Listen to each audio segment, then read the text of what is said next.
আনন্দপুরে যে বড়সড় অগ্নিকাণ্ডের ঘটনা, সেই ঘটনার দিকে এবার নজর রাখবো।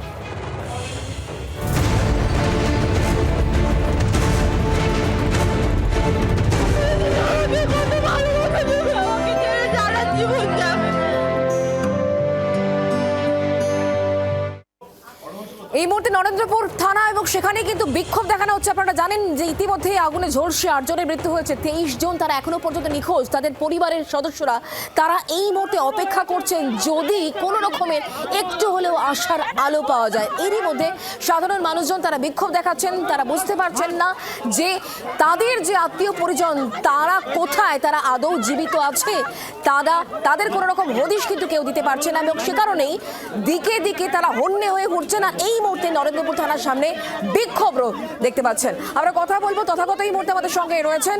তথাগত, যারা বিক্ষোভ দেখাচ্ছেন তাদের বক্তব্য কি, এই মুহূর্তে কি পরিস্থিতি?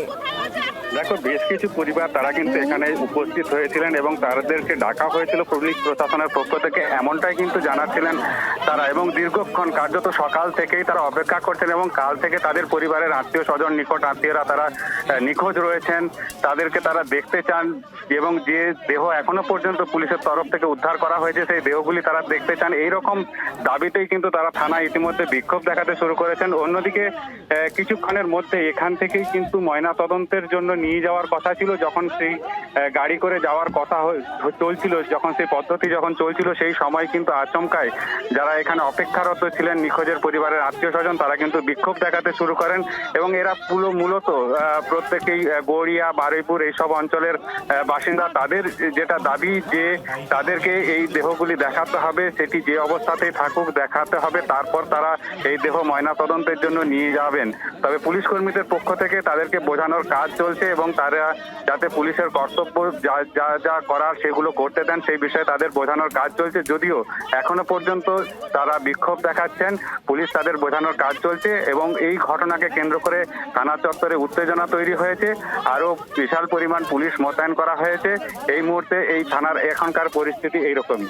যারা এখনো পর্যন্ত নিখোঁজ, যাদের কোনো খোঁজ নেই, তাদের পরিবারের তরফ থেকে কি বলা হচ্ছে? তাদের কাছে কোনো রকম সদুত্তর কি পুলিশের কাছ থেকে এখনো পর্যন্ত এসেছে?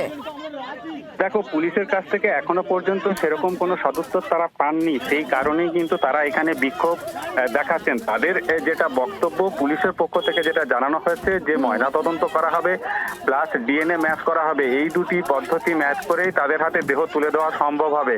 কিন্তু যারা নিকট আত্মীয়কে হারিয়েছেন, এখনো পর্যন্ত যাদের কোনো খোঁজ পাওয়া যায়নি, তাদের পরিবাররা পুলিশের এই বক্তব্য তারা সেটা শুনতে নারাজ। তাদের যেটা বক্তব্য যে তাদেরকে এক্ষুনি যে অবস্থাতে দেহ রয়েছে সেই দেহ দেখাতে হবে এবং তারা শনাক্ত করবেন, এমনটাই তাদের দাবি। এবং পুলিশ যখন ময়না তদন্তের জন্য দেহের অংশ সেগুলি নিয়ে যাওয়ার ব্যবস্থা করে, সেই সময় কিন্তু পুলিশের পক্ষ থেকে তাদেরকে বাধা দেওয়া হয় এবং সেই বাধা দানের প্রক্রিয়া এখনো চলছে এবং থানায় সামনে তারা বিক্ষোভ দেখাচ্ছেন এবং তাদের বক্তব্য যতক্ষণ না পর্যন্ত দেহগুলি তাদেরকে দেখতে দেওয়া হচ্ছে ততক্ষণ পর্যন্ত তারা এই যে তাদের যে প্রতিবাদ, সেই প্রতিবাদ তারা চালিয়ে যাবেন, এমনটাই কিন্তু দাবি তাদের। ধন্যবাদ তথাগত।